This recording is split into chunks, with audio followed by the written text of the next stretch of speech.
아직 임하지 않은 하나님 나라 첫 번째입니다. 그 제목으로 하나님 말씀 대언합니다. 여러분, 사도 바울은요, 예수 그리스도를 믿는 우리 제자들, 교회겠죠. 이 교회를 향해서 에베소서 2장 8절에서 다음과 같이 말씀했습니다.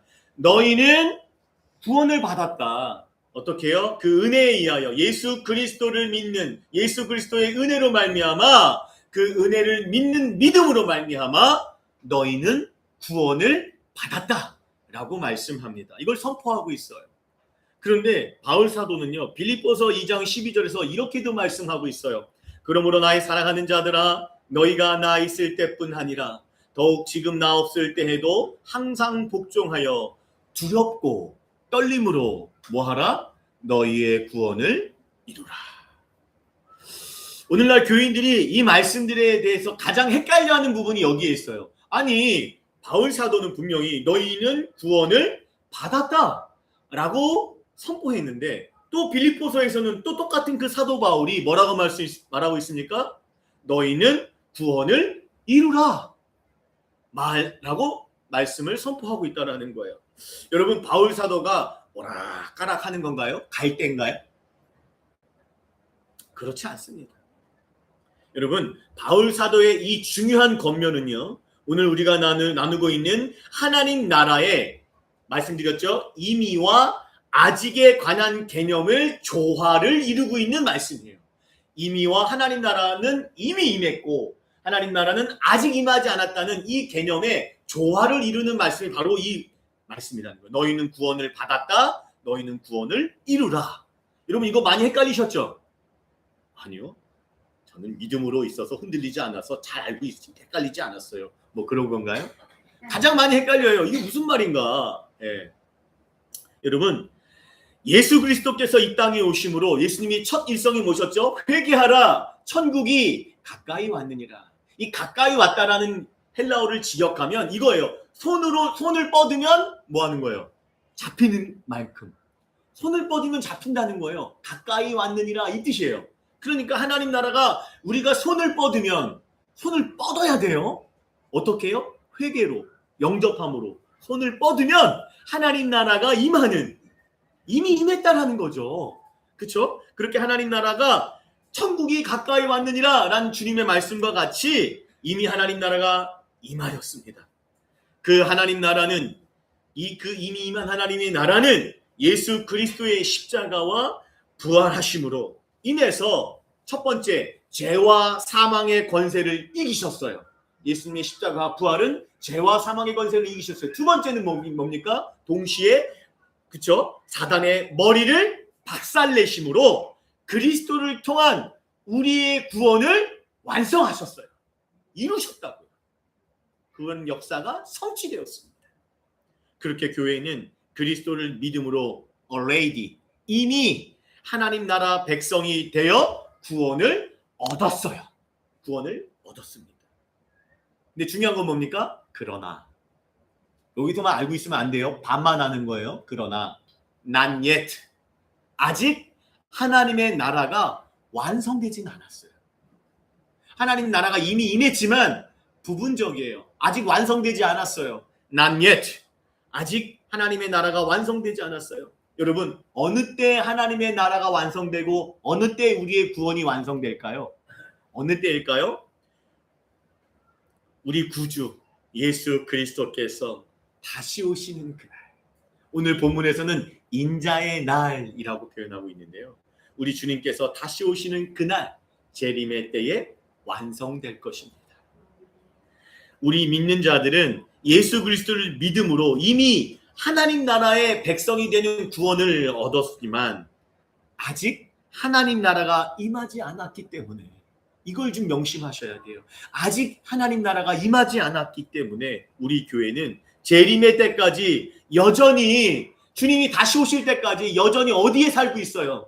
이 땅에 살고 있잖아요. 저 천국에 살고 있는 거 아니잖아요. 그렇죠? 이 땅이 어떻습니까? 이 땅은 죄악된 세상이에요. 여전히 육을 입고 있기 때문에, 우리가 영화의 과정으로 단계로 들어가지 않았기 때문에 육을 입고 있잖아요. 육을 입고 있기 때문에 우리의 본성이 있죠. 우리가 창세기하고 있으니까 뭐라고 하죠? 아담의 본성이 있잖아요. 여러분 아담의 본성이 뭐예요? 아담의 본성이 뭐예요? 창세기 하고 있잖아요. 뭐예요? 선악과 했잖아요. 선악과의 핵심이 뭐예요? 이게 아담의 본성이죠. 내가 주인 되려는 거. 내가 하나님 되려는 거. 아, 나는 내가 주인이라는 생각 안 했는데요. 내 마음대로 사는 게 그거예요. 하나님 말씀 없이 내 마음대로 사시는 거, 그게 그거라고요. 그 아담의 본성, 그것과 그 욕망, 그렇죠? 그 욕망과 또 사단의 머리가 박살났지만 아직 완전히 죽지 않았어요. 박살났지만 싸움은 끝났죠. 머리가 박살났는데 뭘 하겠어요. 그러나 아직도 살아서 머리는 박살났지만 그렇죠? 꿈틀꿈틀대고 있는 거예요. 어떻게 해요? 우리의 죄 이 본성을 이용해서 우리를 유혹하고 있어요. 그런 마귀의 권세와 어떻게 해요? 싸워야 되는 이 땅의 삶.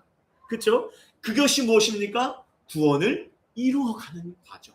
성화의 과정. 성화의 삶 가운데 살아가는 자들이 우리 믿는 자들 교회라는 것을 사도 바울이 너희는 구원을 받았다. 이미 하나님 나라가 임해서 십자가의 복음으로 구원을 받았다. 그러나 아직 하나님 나라가 임하지 않았기에 이 땅에서 우리의 육을 입고 있는 본성과 싸우며 마귀의 유혹과 싸워야 되는 그러한 믿음의 선한 싸움을 싸워가는 성화의 삶을 살아가기 때문에 너희의 구원을 이루어가라 라고 선포하고 있다는 것입니다. 이해되시죠? 이제 헷갈리시면 안 됩니다. 여러분, 그래서 오스카 풀만이라는 신학자는 이 하나님 나라를 이미와 아직이라고 말씀을 드렸잖아요. 이미와 아직의 말씀을 어떻게 표현하고 있냐면 오스카 풀만이라는 학자는요. 이 이미와 아직을 뭐로요? 이미를 D-Day, 아직을 V-Day로 표현하고 있어요. 이걸 어떻게 비유하고 있냐면 2차 세계대전 당시에 그쵸? 노르망디 상륙작전이라는 전투가 있었어요. 기억나십니까? 아이젠하워가 우리나라도 인천 상륙작전이 있었잖아요.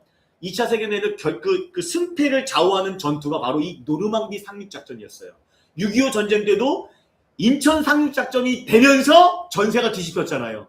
승패가 갈렸죠. 바로 노르망디 상륙작전을 비유해서 그렇죠? 이 노르망디 상륙작전을 뭘로 비유했냐면 예수님의 십자가와 부활의 복음으로 비유한 거예요. 이 노르망디 전투에서 승리를 했잖아요. 연합군이요. 그러니까 전투가 이미 승패가 거기서 갈려요. 그러니까 여러분 예수님의 십자가와 부활로 이 전투는 승리하시고 이걸 통해서 뭐예요? D-Day가 발생한 거예요. D-Day. 승리가 D-Day 확정됐어요. 그렇죠? 전투의 승패가 갈렸다고요. 그게 D-Day예요. 그런데 여러분 결정적인 전투에서 승리했다고 전쟁이 끝난 건 아직 아니거든요. 아직 전쟁이 끝나진 않았어요. 전시가 완전히 기울었지만 아직도 곳곳에서 발악을 했잖아요. 그렇죠? 완전히 전쟁이 종료된 것이 아니라는 거예요. 그때가 언제입니까? V-Day, Victory Day. 그때가 언제예요?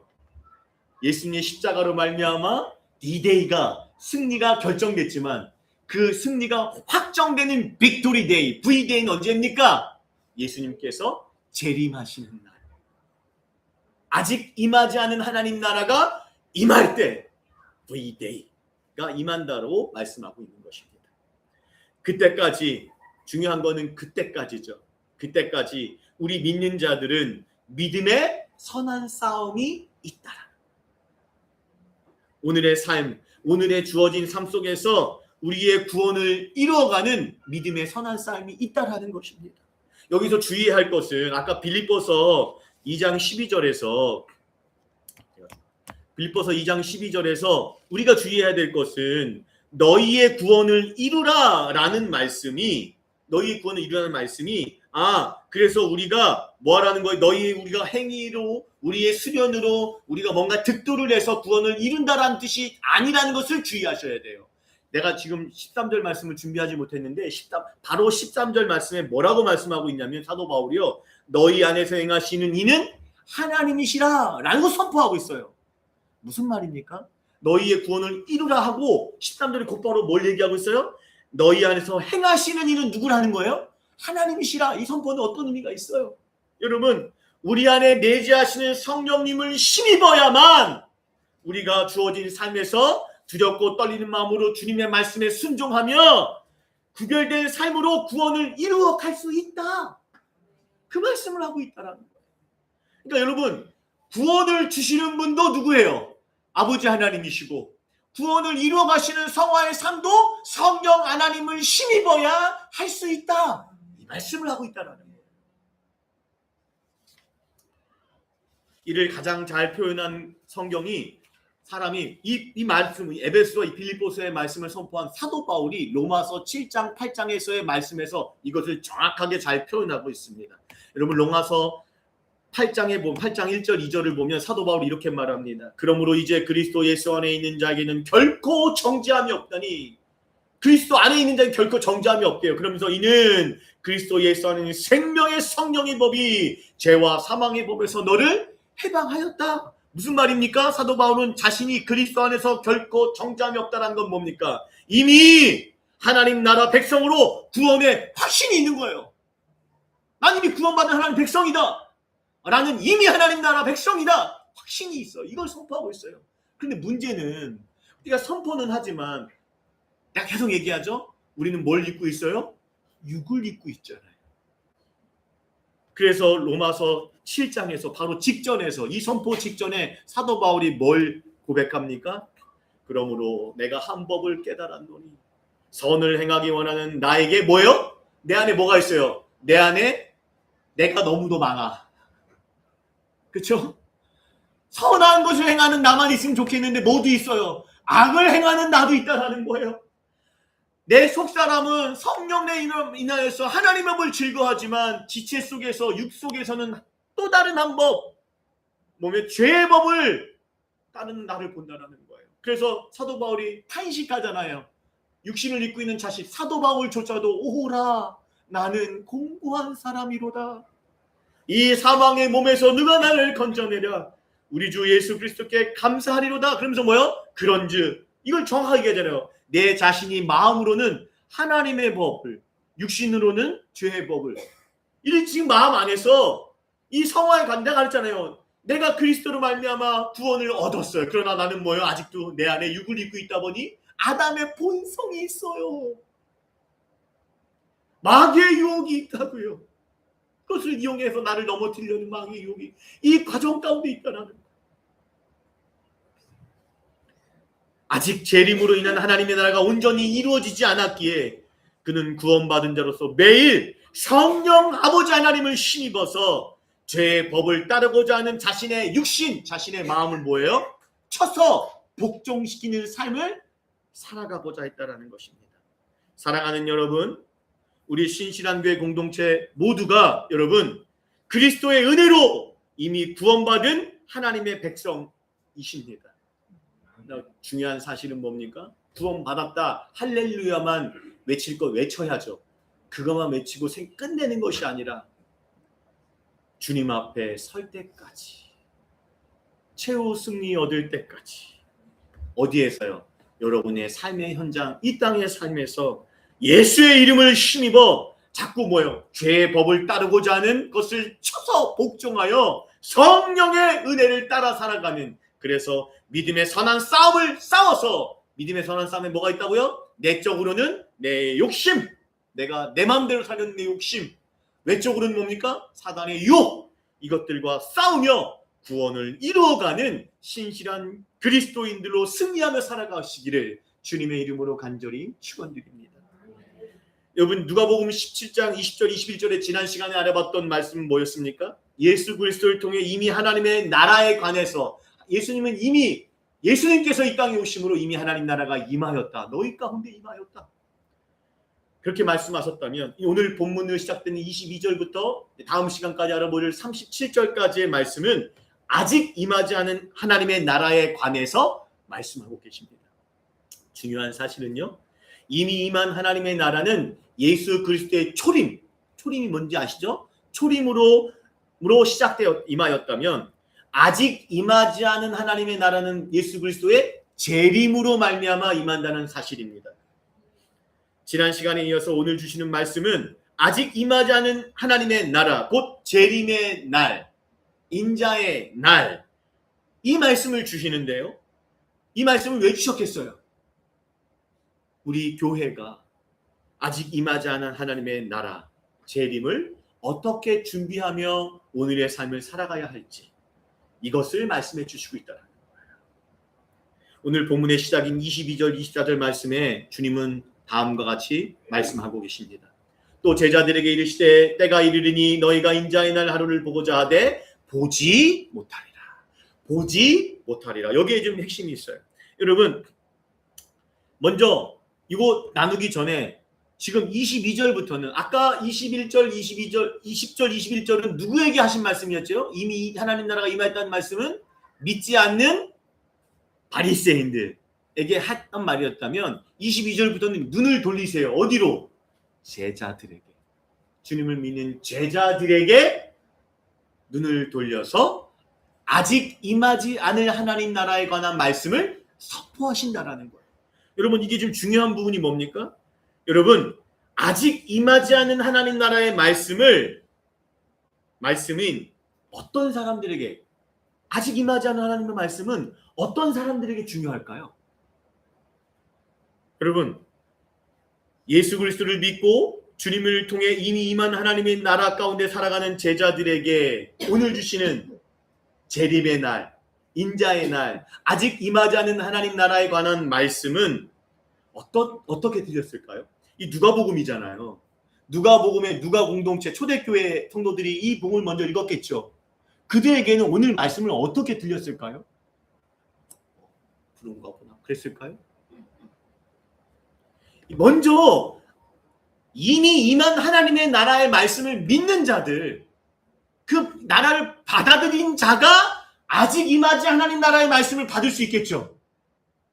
그렇지 않겠나요? 그렇잖아요. 이미 임한 나라도 믿지 않는데 뭔 소리요? 이러지가 아니에요. 그렇죠? 이미 임한 하나님의 나라의 말씀을 믿고 있는 사람들, 그 사람들이 아직 임하지 않을 하나님의 나라 재림의 때에 관한 말씀은요, 이 땅을 살아가는 믿음의 삶의 원동력이 됐을 것입니다. 그렇죠? 그리고 소망의 말씀이 될 것이에요. 그렇죠? 하나님이 다시 오실 것이니까. 주님 다시 오신다니까. 내 눈물을 닦아주실 것이다. 그래서 믿는 자들에게 인자의 날, 아직 임하지 않은 하나님 나라의 말씀은 당시 초대교인들에게는 너무나 소중하고 힘이 되고 경청해야 될 말씀으로 들었을 것입니다. 그럼 물어봐야죠. 우리 신실한교회는 어떻게 듣고 계십니까? 이 말씀을 어떻게 지금 받고 계십니까? 다시 오실 주님을 사모하면서 장차 임할 하나님 나라를 소망하며 이 말씀을 경청하여 듣고 계십니까? 아니면 나 하루하루 사는 것도 힘들어요.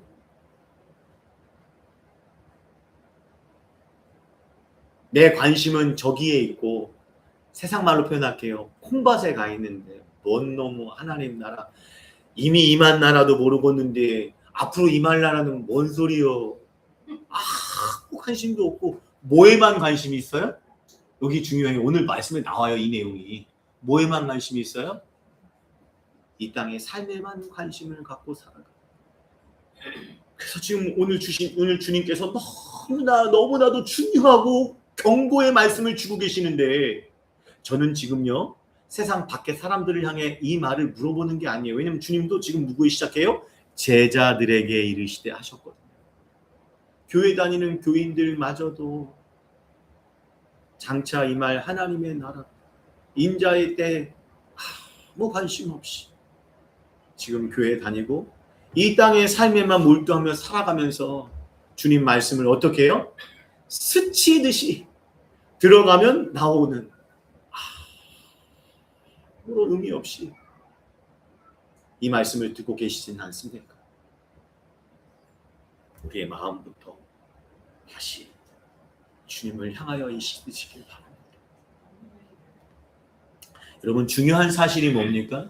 중요한 사실은 여러분 사람들이 이미 임한 하나님의 나라와 장차 임할 하나님의 나라에 아무 관심을 두지 않는다 할지라도요. 사람들이 이 나라, 이미 임한 나라도 장차 임할 하나님 나라도 아무 관심 없이 관심 두지 않고 살아간다 할지라도요. 우리 하나님께서는요. 당신의 계획 속에서 이미 하나님 나라가 우리에게 임하게 하셨고 반드시 장차 임할 하나님의 나라가 임하게 하실 것이라는 사실을 명심하셔야 돼요.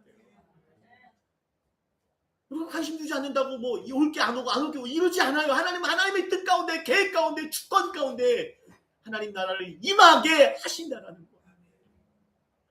그러니까 그래서 적어도 우리 신실한 교회는 이 땅의 전부인 것처럼 어리석은 삶을 살지 않았으면 좋겠어요. 이 땅의 삶이 중요하죠. 영세주의적 말이 아니에요. 세상을 등지세요. 저 산으로 들어가세요. 다 팔고 목사한테 바치세요. 이거 아니에요. 그건 영세주의잖아요. 세상을 등지라는 말이 아니라 세상이 전부인 것처럼 살지 말라고요. 이 땅에서 천년만년 살 것처럼 그냥 꽉 끼고 내 거, 나만 생각하고 살지 마시고 그런 어리석은 삶을 살지 마시고 이미 임한 하나님 나라가 이미 임했잖아요. 이미 임한 하나님의 백성으로 장차 임할 하나님 나라를 깨어 준비하는 슬기로운 제자들로 살아가시길 주님의 이름으로 간절히 축원드립니다. 22절에 뭐라고 말씀하셨어요? 너희 제자들에게 이르시되 때가 이르르니 너희가 인자의 날, 이게 언제입니까? 재림의 날이에요. 재림의 그 날을 하루를 보고자 하되 뭐 한다고 하죠? 보지 못하리라. 잘 들으셔야 돼요. 오늘 말씀을 주님 말씀을 잘 해석하고 들으셔야 돼요.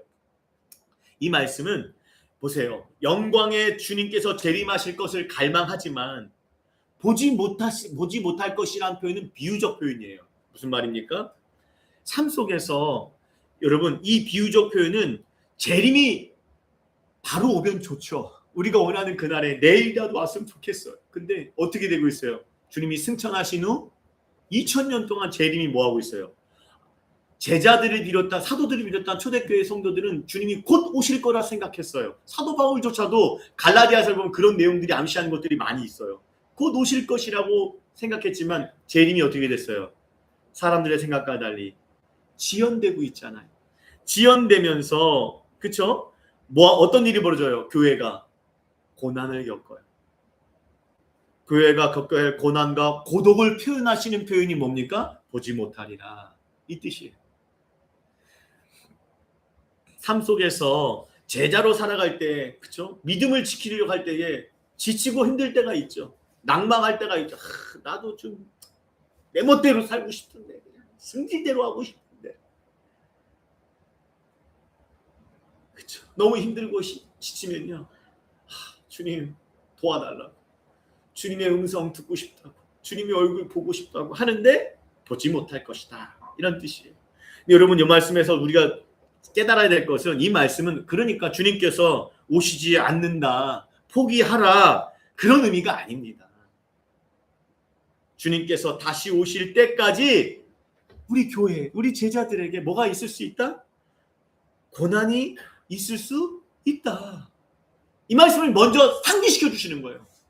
너 예수 믿는 거 꽃길 아니야. 예수님 이 땅에서 십자가 지시는 삶을 사셨죠? 그 제자라면 꽃길 아니야. 자꾸 예수 믿고 세상에서 복 받는다는 말만 하시면 안 돼요. 꽃길이 아니에요. 그 예수 보지 못할 고난의 시간들이 있다. 그런데 여러분 그때 주의해야 될 것들이 있어요. 그렇게 힘들고 지쳐 있을 때 주님 재림이 지연될 때에 그때 뭐가 흔들릴까? 믿음이 흔들리고 그쵸? 사단의 유혹의 말에 현혹이 돼요. 그 말씀을 주시는 게 뭡니까? 23절이에요. 보세요. 보시죠. 그렇게 보지 못해서 힘들고 어려울 때에 믿음이 흔들릴 때에 어떤 일이 벌어집니까? 사람이 너희에게 말하되 원문을 보면 사람들이에요. 사람들이 너희에게 제자들에게 말합니다. 뭐라고 말합니까? 보라 저기 있다. 보라 여기 있다라고 말합니다. 이게 뭡니까? 보라 예수님 재림하신 예수님이 여기 있다. 야 보라 예수님께서 저기에 재림하셨다. 저 사람이다. 이렇게 하리라 말씀한다는 거예요. 그때 제자들이 어떻게 반응하라고 말씀하십니까? 그렇게 사람들이 말에 들려올 때 그러나 너희는 뭐예요? 가지도 말고 따르지도 말라. 단호하게 말씀하고 계세요. 그러니까 여러분, 자기가 재림 예수다. 자기가 재림 예수라고 말하는 게 대한민국만 300명이 넘는데요. 자기가 재림 예수다. 여러분 웃으시죠? 넘어가는 사람은 무지하게 많아요. 어떨 때요? 힘들 때. 믿음이 연약할 때. 열심은 있는데 힘들어서 믿음이 오늘 제일 위험해요. 저 사람이 보혜사 성령이다. 하나님이란 말은 뭐요? 100% 거짓말이에요. 오늘 말씀을 보세요. 그러니 예수님이 가지도 말라, 따르지 말라고 예수님께 미리 말씀해 주시고 계신 거예요. 24절에 이어지는 이 내용입니다. 번개가 하늘 아래 이쪽에서 번쩍이요 하늘 아래 저쪽까지. 자, 하늘 아래 이쪽에서 하늘 저쪽이 뭐예요? 끝에서 끝이네요. 하늘 아래 끝에서 끝이네요. 모든 곳을 말하겠네요. 그쵸? 번개가 그렇게 비침같이 인자의 날, 자기의 날, 인자가 그렇게 오신다라고 말씀하고 있다라는 겁니다. 무슨 말입니까? 여러분, 이 말이 의미가 뭐예요? 비유적 표현이잖아요. 잘 보세요. 근데 의미가 있겠죠?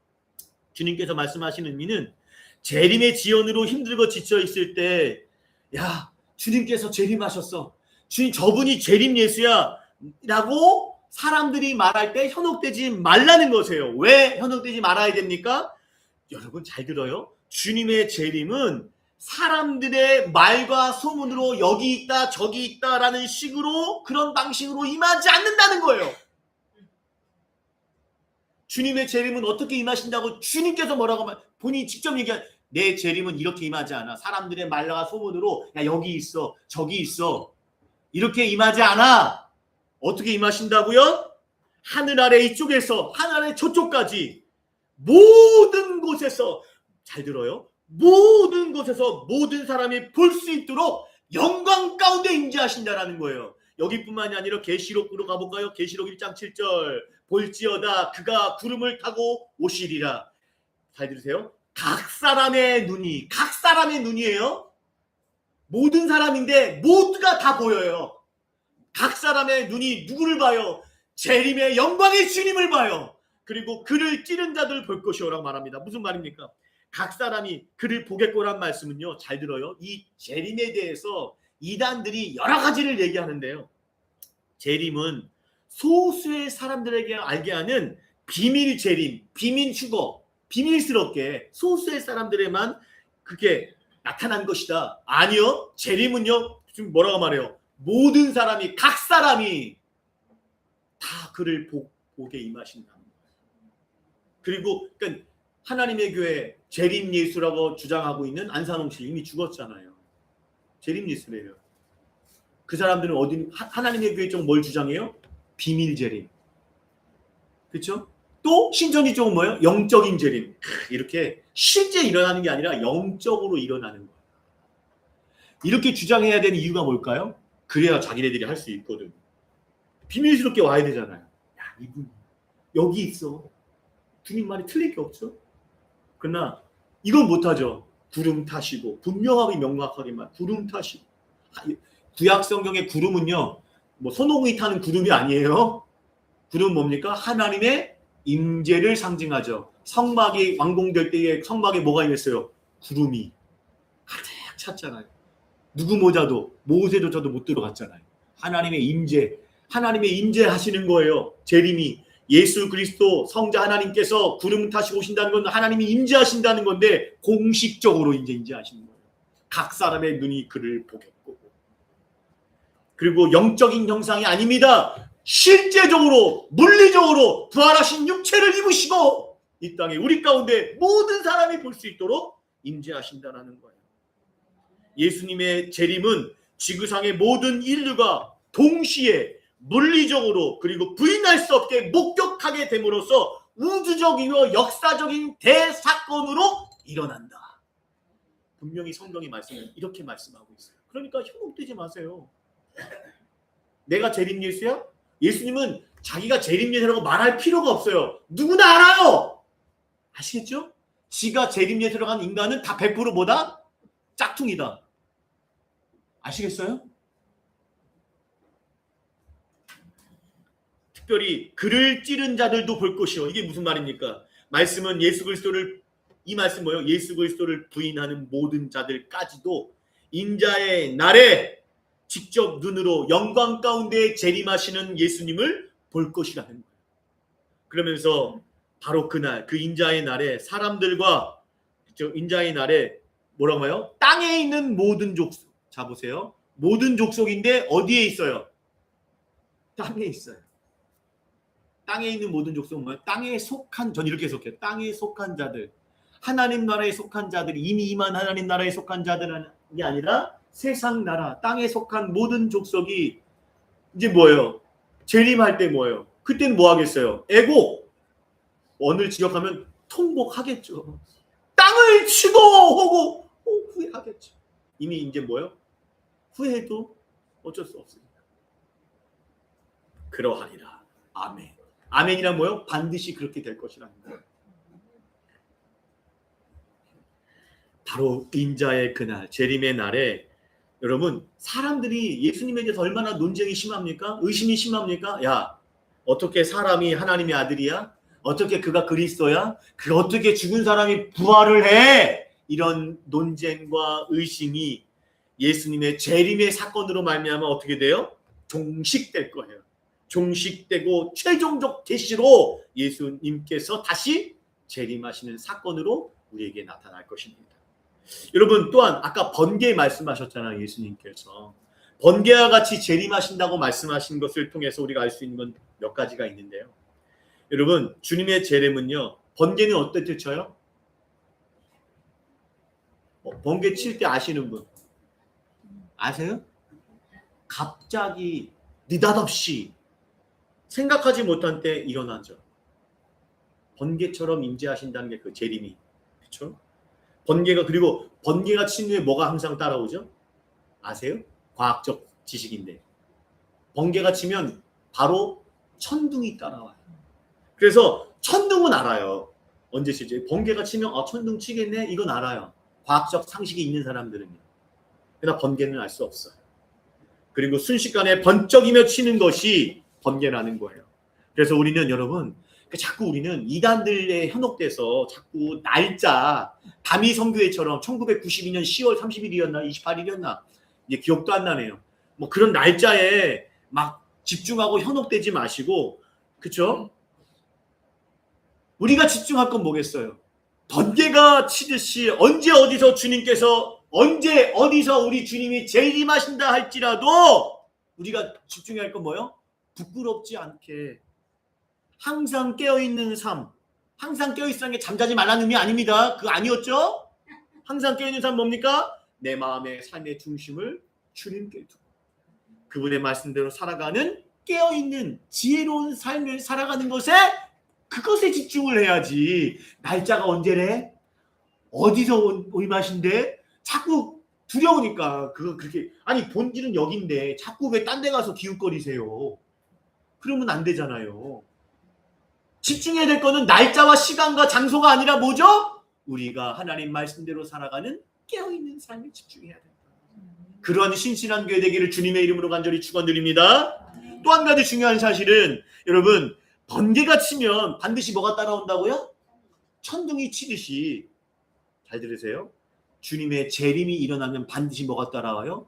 구원과 심판의 사건이 함께 따라옵니다. 이 사실을 명심하셔야 돼요. 그래서 믿지 않는 자들은 세상 사람들을 말하는 게 아니에요. 교회 안에서도 말씀을 들어도 지켜 행하지 않는 자도, 마태복음 7장에 그러한 자들도 주님이 쫓아내십니다. 주님, 나더러 주여 주여 했던 자들, 주님의 이름으로 놀라운 일을 행했던 자들, 그런 자들도 뭐합니까? 불법을 행하는 자들. 왜입니까? 지 뜻대로 살았고 하나님 말씀대로 살지 지켜 행하지 않았어요. 말씀을 분명히 들었지만, 말씀을 들었다고 깨달았고 아멘 했지만 뭐예요? 정작 삶에서는 말씀대로 살지 않는 자들도 뭐예요? 믿지 않는 자들이에요. 이것에 성경에 반박하심 갖고 오세요. 분명히 성경은 믿는 자들은 주의 말씀을 듣고 지켜 행하는 자들, 요한복음에서는 나를 사랑하는 자가 내 말을 따르리니 말씀하고 계시거든요. 그러한 자들 모두가 뭐예요? 반드시 재림이 일어나면 뭐가 일어나요? 심판이 따라온다는 사실을 우리가 명심하셔야 될 것입니다. 재림의 때에는요, 누구도 피할 수 없어요. 하나님의 심판 때 앞에 믿지 않는 자들은 애곡하며 통곡할 것이라는 거예요. 그래서 언제부터? 이 말씀을 듣고 있는 지금 이때부터, 지금부터 뭐 해야 돼요? 이미 임한 하나님 나라를 영접하여, 누구를 영접하면 돼요? 예수 그리스도를 영접하시면 돼요. 믿고 그분의 말씀대로 순종하며 살아가는 삶을 살아가야 할 것입니다. 여러분, 여기까지는 우리가 아멘이 되는데, 근데 또 우리가 이 아멘을 어디로 가면, 정작 교회 밖에 삶의 현장으로 가면 어때요?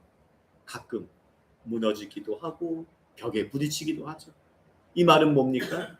우리의 힘만으로는 우리가 하나님 나라를 이뤄갈 수 있는, 주의 말씀대로 살아갈 수 있는 힘이 안 된다는 거예요.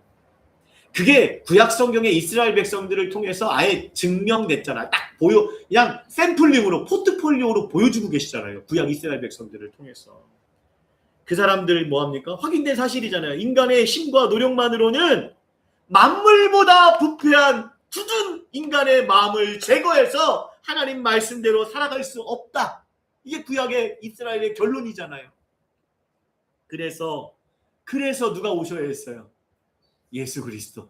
그래서 예수 그리스도 오셔서 뭘 하셔야 돼요? 25절이었잖아요. 그게 25절. 오늘 본문의 25절 바뀌었네요. 순서가. 25절 읽겠습니다. 시작. 그러나 그가 먼저 많은 고난을 받으며 이 세대에 버림바 되어야 할 것이다. 여러분, 무슨 말입니까? 25절 말씀처럼 예수 그리스도께서 먼저 십자가의 고난을 당하시고 사람들에게 버림을 당하여야 한다라는 것입니다. 그리스도께서 우리의 죄값을 치르셔야, 십자가를 지셔야 우리 믿는 자들에게 뭐가 임해요? 죄값을, 십자가에서 죄값을 치르심으로 누가 오실 수 있어요? 오순절 성령이 임하시잖아요. 그걸 누가 예언했어요? 에스겔 선지자가 예언했잖아요. 예수님의 십자가의 공로로 우리의 죄가 사함 받으면서 주님 하나님이 함께 하시게 되실 수 있다. 그걸 예언한 거잖아요. 또 새 영을 너희 속에 두고, 새 영이 뭐예요? 성령 하나님이시잖아요. 그 새 마음을 너에게 주되, 성령 하나님이, 예수님이 십자가를 지셔서 우리의 죄값을 사해 주셔야 성령님이 우리 안에 오셔서 우리의 뭐예요? 굳은 마음을 제거해서 부드러운 마음을 주실 것이고, 또 그 성령이 내 영을 너희 속에 두어 뭐로? 성령이 우리 안에 오셔야, 이젠 그때서야 아까 우리가 하지 않아 못했던 하나님 말씀을 마음에 새기고 하나님 나라를 이뤄가는 삶을 살아갈 수 있다. 그러니까 목사님 정답은 아는데 안 돼요. 만 하지 마시고, 그럴 수 있지만, 그런 말 하실 수 있겠지만 그 말을 하시고 끝내지 마시고 뭐 하셔야 돼? 엎드리세요. 성령님 도와달라고 몸부림을 쳐보세요. 그럼 돼요. 고기도 먹어봐야 더 잘 먹잖아요. 성령의 역사를 경험해봐야 이것이 얼마나 소중한지를 알게 돼요. 제발 그냥 겉우물만 그냥 그 겉우물은 물도 더러워요. 기도로 파서 생수를 그냥 좀 마셔서 성령의 역사를 좀 경험하셔서, 되네? 이게 되네? 내가 저 사람을 용서하네? 내가 하나님 말씀에 순종하네? 지금 이걸 경험하시는 삶을 살아가시길 주님의 이름으로 간절히 축원드립니다.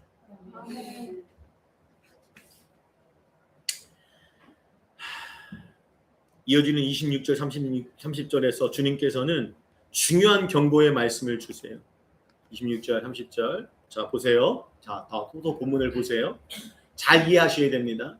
노아의 때에 된 것 같이 언제도요, 재림의 때, 인자의 때도 그러하리라. 이걸 보셔야 돼요. 그 다음에 오늘 본문에 두 시대가 예수님께서 예를 들어 경고하시는데요. 두 시대가 언제입니까? 첫 번째 노아의 때고, 두 번째 시대는 언제입니까? 롯의 때. 소돔과 고모라가 심판받았던 아브라함의 조카 롯의 때와 같은데 뭐가 같다는 거죠? 재림의 때, 인자의 때, 인자가 나타나는 날이 이때와 같다. 이 말씀을 하고 계신다는 거예요. 두 시대의 공통점, 노아의 시대와 롯의 시대의 공통점이 뭐예요? 공통점이 하나 있어요. 뭡니까? 두 시대 모두 노아의 시대는 뭘로? 홍수로. 롯의 시대는 뭘로? 불로. 하나님의 심판이 임했다는 시대였어요. 그러니까 인자의 재림의 때도 뭐가 있겠어요? 이와 같다고 하시니까 하나님의 피할 수 없는 심판이 있다. 그 말씀이 일단 해석이 되겠죠?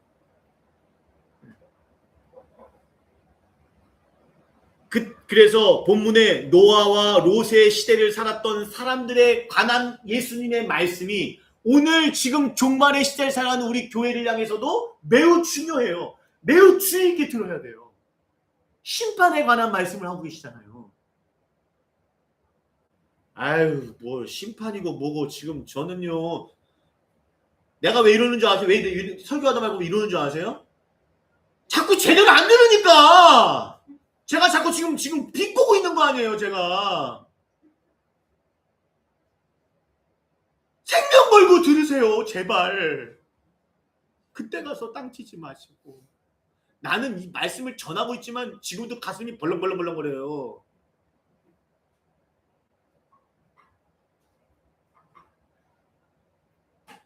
두렵지 않나요?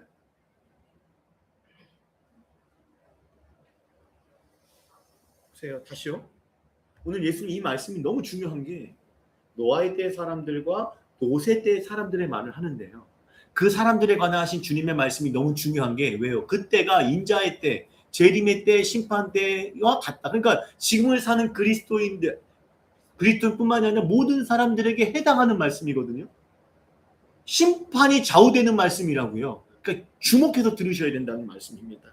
자, 계속 보겠습니다. 그러면 노아의 때의 사람들의 특징이 어땠습니까? 보니까 노아의 때의 사람들은 노아가 방주에 들어가는 날까지 언제입니까? 방주에 들어가는 날 뭐가 있었어요? 이제 창세기에 보지만 창세기 6장 7절인가요? 기억이 정확하게 안 나는데 6장에 보면 노아가 방주를 다 완성하고 하나님께서 방주의 문을 텅 노아가 닫지 않아요? 하나님이 닫으세요. 하나님이 닫으면 열 자가 없고 하나님이 열면 닫을 자가 없죠? 하나님이 노아의 방주를 닫으세요. 바로 그날 뭐가 일어나요? 심판의 날이 임합니다. 그때까지 뭐 했다는 거예요? 심판의 날이, 그러니까 노아가 그런 날까지는 그냥 방주에 들어갔다는 게 아니라 심판이 임하는 그날까지 사람들이 어떻게 했어요? 먹고 마시고 장가들고 시집갔어요. 자, 그럼 롯의 때도 볼까요? 롯의 때도 그와 같으리니 롯의 때도 뭐요? 롯이 소돔에서 나가는 날 뭐가 있었어요? 하늘로부터 불과 유황의 심판이 있었어요. 그러니까 하나님의 심판이 있는 그날까지 소돔과 고모라 성 사람들이 뭐 했어요? 먹고 마시고 사고 팔고 심고 집을 지었어요. 자, 질문. 먹고 마시고 장가들고 시집가고 사고 팔고 심고 집 짓는 거 죄입니까? 죄예요? 성경은 이걸 죄라고 말씀하지 않으세요.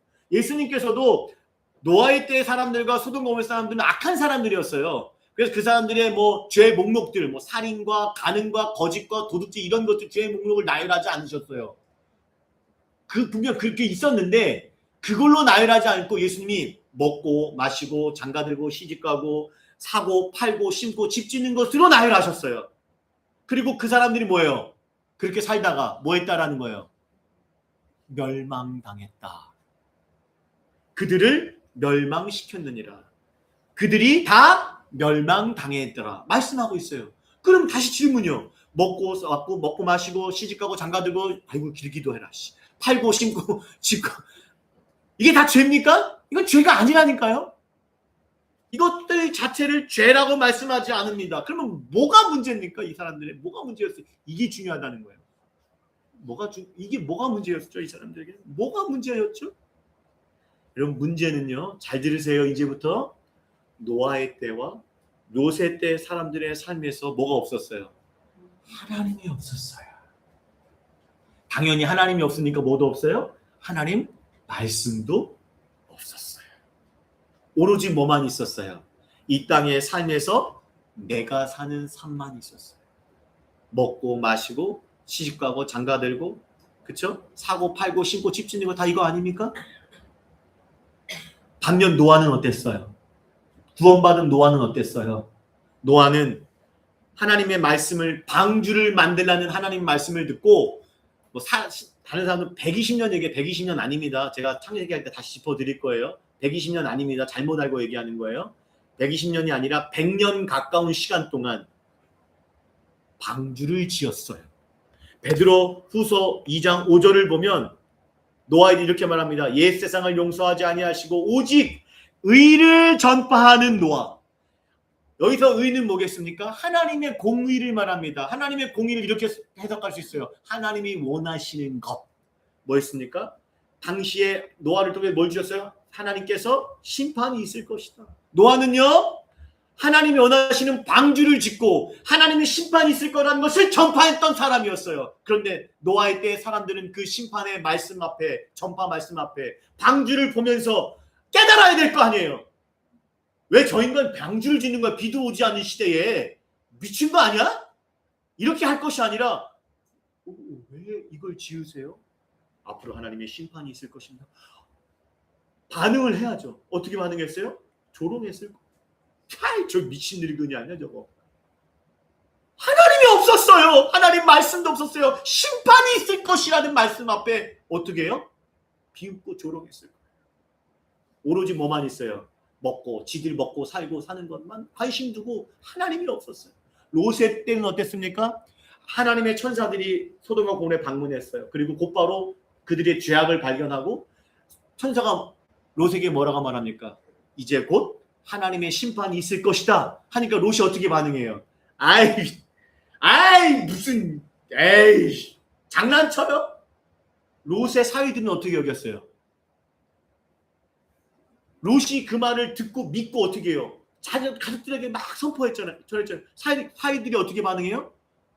여보게들, 이제 곧 하나님의 심판이 임할 거야. 그러니까 뭐예요? 너희 사위들이 농담으로 여겼더라. 장인, 농담하지 마셔.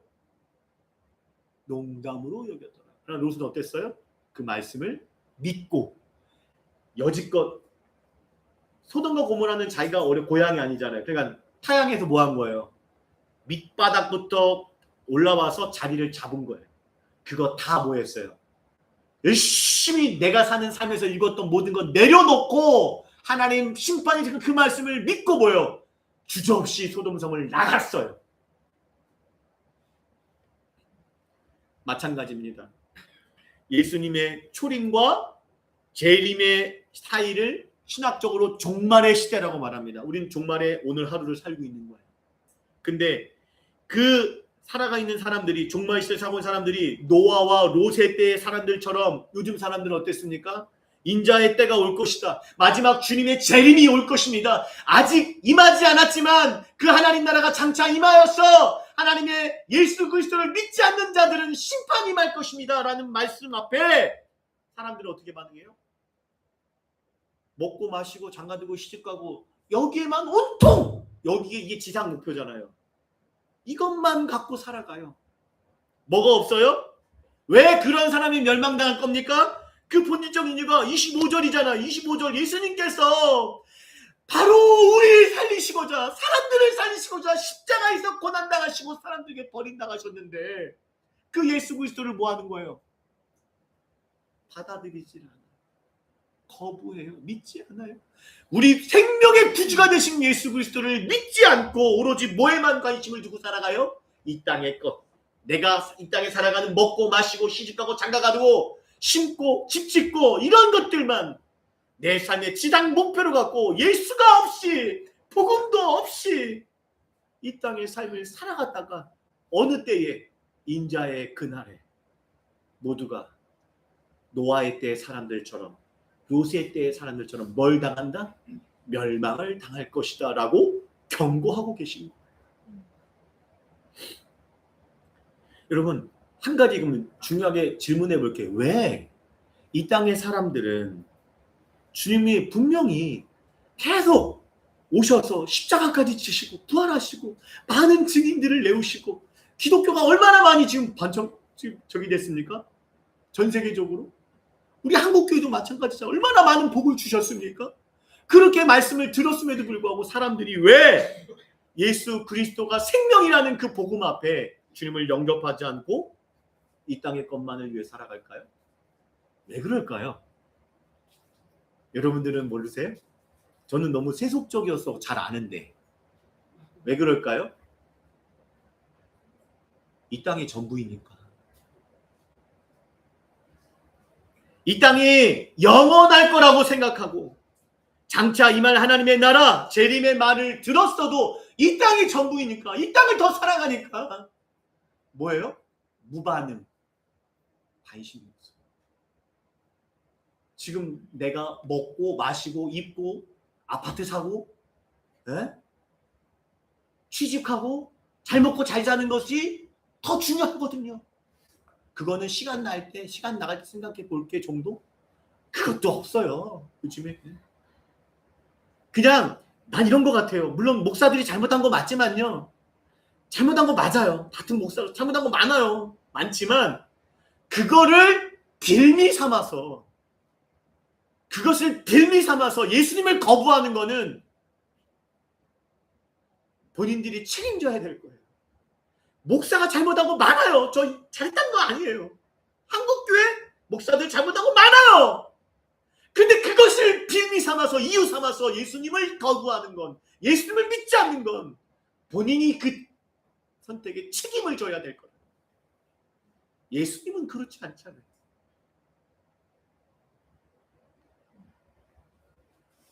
주님께 사랑하신 신실한 교회 공동체 여러분, 이제부터 중요한 사실 한 가지 나누고 말씀을 마칠게요. 잘 들으세요.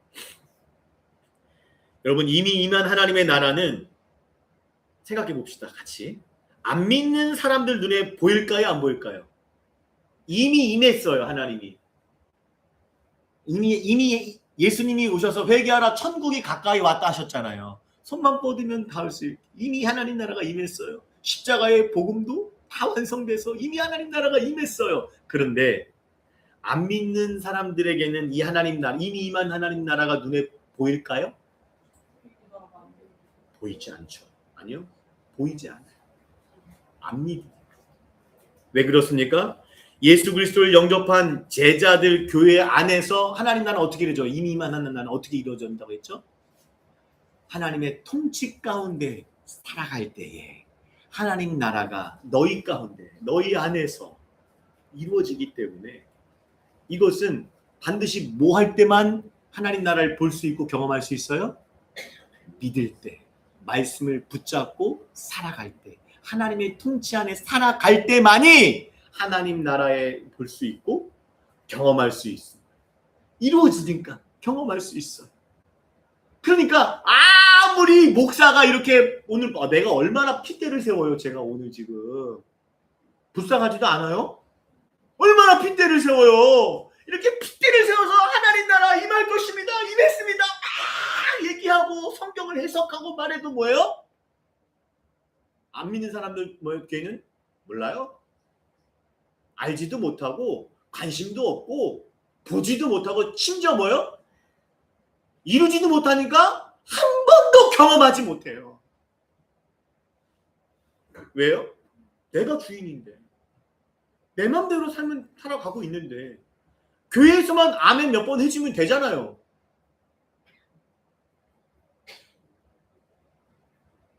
이 땅에 이미 내 맘대로 살아가는데 무슨 하나님 나라가 임해요. 하나님 나라와 내가 사는 삶은 완전히 극과 극인데 어떻게 그걸 볼 수 있고 경험할 수 있습니까? 근데 진짜 내가 하고 싶은 얘기는 그 다음이에요. 진짜 중요한 사실을 얘기해 줄게요.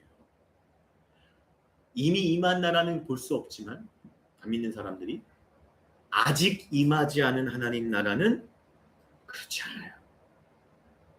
그렇지 않아요. 우리 주님께서 영광 가운데 구름 타시고 하나님의 임재 상징이라고 했죠? 그 영광의 주님께서 다시 이 땅에 오실 때는 부활의 육체를 입으시고 물리적으로 실제적으로 재림하시기 때문에 주님의 뜻대로 살기를 거부했던 모든 불신자들을 포함한 모든 사람들이 볼 수 있게 하나님 나라가 임할 것입니다. 완성된 하나님 나라가 임할 것이게 보게 된다. 근데 진짜 하고 싶은 게 또 여기 있어요. 바로 그때예요. 바로 그때, 주님이 다시 오실 그때, 이 땅에서부터 이미 하나님의 나라를 이미 임한 하나님의 나라 백성으로 살아가는 사람들과 하나님의 백성들과 세상 사람들과 구별된다는, 언제요? 바로 그때 하나님의 이미 임한 하나님 백성된 하나님의 백성들과 하나님을 영접하지 않는, 주님을 영접하지 않는 세상 나라 사람들과 그때 언제 뭐가 된다고요? 분리되고 구별된다는 사실입니다. 왜요? 믿는 자들은 부활의 영광에 함께 참여할 것이거든요. 여러분, 우리 교회는요, 우리 신앙을 다시 한번 보셔야 돼요. 이미 임한 하나님의 나라와 아직 임하지 않은 하나님의 나라, 예수님의 초림과 재림의 이 사이에, 이 종말의 시대에 우리 교회가 살아가요. 저와 여러분이 살아가고 있어요. 그러다 보니 뭡니까? 주님이 다시 오시기 전까지 믿음의 선한 싸움이 있고, 고난과 어려움이 있고, 고독할 때가 있고, 낙심할 때가 있습니다. 반드시 그게 있어요. 그래서 아직 예수 그리스도를 다시 오시기 전까지 믿는 자들이나 불신자들이나 똑같아 보여요. 달라요? 예수 믿으면 구원받고, 예수님이 십자가에 죽으실 때도요, 뭐가 일어났어요? 로마가 무너졌어요? 우리가 예수를 믿을 때 우리가 이 땅에서 하나님 나라로 우리가 뭐예요? 시민권이 생길 때 뭐가 일어났어요? 여러분 막 천둥 쳤어요? 아니면 꿈 꾸셨어? 태몽 같은 거 꾸셨나? 그런 거 없어요. 우리만 알아요. 몰라요. 그래서 그러다 보면은 또 어떤 삶의 현실 모양도 같아요. 우리도 불신자들처럼 질병 걸릴 수 있고, 사고도 나고, 경제적으로 어렵고 힘들고 늙고 죽을 수 있어요. 오히려 더 불쌍하죠, 믿는 자들이. 믿음을 지키며 하나님 나라를 위해서 좁은 문으로 가야 되니까, 좁은 길을 걸어가야 되니까, 주님이 맡기신 십자가를 지고 살아가야 되니까, 세상 사람들 보기에는 비웃고 조롱하고 노아를 향해서 미쳤다고 하질 않나, 그렇죠? 얼마나 많은, 사도 바울이 얼마나 많은 고난을 당해야 했습니까? 그 길을 걸어가야 되는 삶을 살아가야 합니다. 겉으로 보기에는 세상 사람들과 믿는 사람 차이 없어 보여요. 오히려 더 불쌍해 보여요. 그러나 그것으로 끝나지 않아요. 주님이 다시 오시는 그날, 예수 그리스도를 영접하여 하나님 나라가 이미 임한 하나님의 백성들의 신분, 우리의 시민이, 우리의 시민권이 중요하잖아요. 하늘의 시민권, 우리의 진짜 정체가 그날 드러나는 거예요. 부활의 영광에 함께 참여하여서 하나님 나라 백성으로 함께하는 거예요. 안 믿는 자들과 반드시 구별되는 역사가 일어난다는 것입니다. 그래서 예수님께서 마태복음 13장 이 말씀하시잖아요. 잘 보세요. 주인이 이르되, 비유예요. 곡식을 심었는데 종이 와서 가라지가 생겼네요. 그러니까 주인이 예수님을 말하겠죠? 재림의 때에 임하실 주님이 가만두라. 지금 건드지 말라는 거예요. 지금 건드지 말래요. 가라지와 곡식이 이제 어떻게 돼요? 같이 자라는 거예요. 근데 이렇게 끝나지 않죠? 언제? 30절. 둘 다 언제 때까지만이에요, 그때가. 추수 때가 언제예요? 재림의 날. 그때에, 추수 때에 내가 추수꾼들에게 말하기를, 가라지는 예수님을 믿지 않는 세상 사람들은 거두어 불사르게 하고, 곡식은 모아 내 곡간에 넣으리라. 사도 바울이 이렇게 말합니다. 이는 너희가 죽었어요. 세상에 대하여 죽었어요. 죽었고, 그런데 세상에 대하여 죽었는데 생명이 있답니다. 너희의 생명이 감추어졌대요. 누구를 통하여? 그리스도와 함께 하나님 안에 감추어져 있어요. 그러니까 세상 사람들 보기에는 똑같아요. 야, 너 뭐가 다른데? 야, 예수 믿어? 생명이 구원 영생이 있어? 봐봐, 보여줘봐. 뭐 어떻게 보여줄 거예요? 똑같아요. 감추어져 있어요. 그러나 우리의 생명이신 언제? 그리스도께서 나타나실 그때가 언제예요? 재림의 때예요. 인자의 날 그때야. 장차 임할 하나님의 나라가 임할 그때에 함께 읽겠습니다. 빨간색 시작. 너희도 그와 함께 영광 중에 나타나리라. 할렐루야. 사랑하는 여러분 우리는요 이 땅에 살지만 이 땅에 속한 자들이 아닙니다. 그래서 계시록 21장에서 다시 오실 주님께서 이 땅을 살아가는 우리 교회, 우리 믿는 자들을 향해 다음과 같은 말씀을 남기셨어요. 내가 새 하늘과 새 땅을 보니 처음 하늘과 처음 땅이 없어졌고 바다도 다시 있지 아니하리라. 내가 봄에 거룩한 성 새 예루살렘이 하늘을 내려오니 이제 뭐합니까? 하나님의 장막에 큰 음성이 나서 하나님의 장막에 사람들과 누가? 하나님이 함께 하시네. 하나님이 그들과 함께 계시리니 그들은 하나님의 백성이 되고 하나님은 친히 그들과 함께 계셨어요. 모아주신다고요. 이 땅에서 흘린 눈물, 모든 눈물 주님께서 닦아주시고 다시는 사망이 없이 영원히 하나님 나라에서 함께 하실 것이라 우리에게 말씀하고 계십니다.